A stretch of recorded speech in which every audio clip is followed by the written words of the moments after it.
السلام علیکم ورحمت الله وبرکاته. زه محمد عباس او تاسو ګورئ الحقایق کمپیوټر چینل.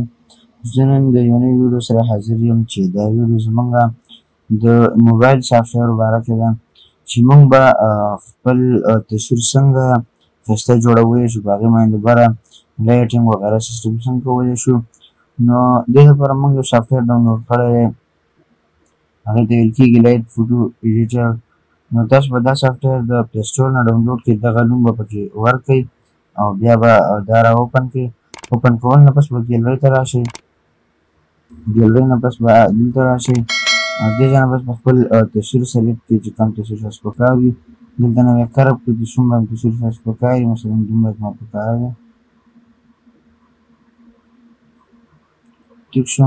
دلته نه بیا داسې ټیک نشان باندې کلیک کړئ او دې نه بس چې دلته کار راغلی نو دې ځای کې به دې باندې اوس فلټر چې کوم دی هغه ولګوئ، مثلا څومره مزدا داسې دغسې.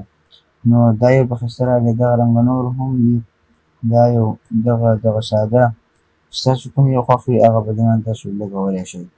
ټیک شو. دې نه پس دا تصویر دغه دې لاسه اړولی شئ، دې باندې دې ځای کې دلته تصویر باندې تاسو ټیکسټ لګولی شئ.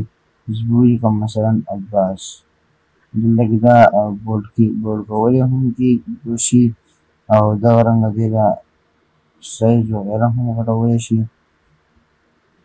ټیک شو. دغسې نوم پرې هم راغلی دې ځای نه او دغه رنګه دې له فونټس وغیره هم دلته نه ورکولی شي. دغه فونټونه یې تاسو وینئ او دغه رنګ دې کې نور سټیکر هم موږ لګولی شو. دا رنګ مزدار سټیکر دي. نو دا سټیکرز موږ دلته کې مثلا دې طریقې سره راوړو، دا لایټینګ وغیره دي، دا شیان موږ دلته کې داسې ولګوو. ټیک شو. دغه رنګه دې کې نور دا یو شي زه راوړم دلته کې ولګوم دې ځای باندې. ټیک شو.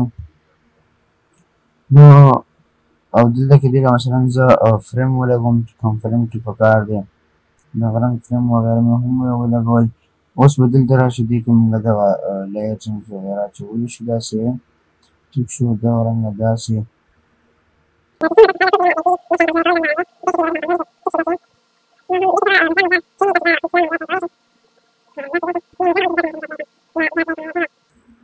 دا ټول موږ اپلای کولی شو په خپل تصویر باندې.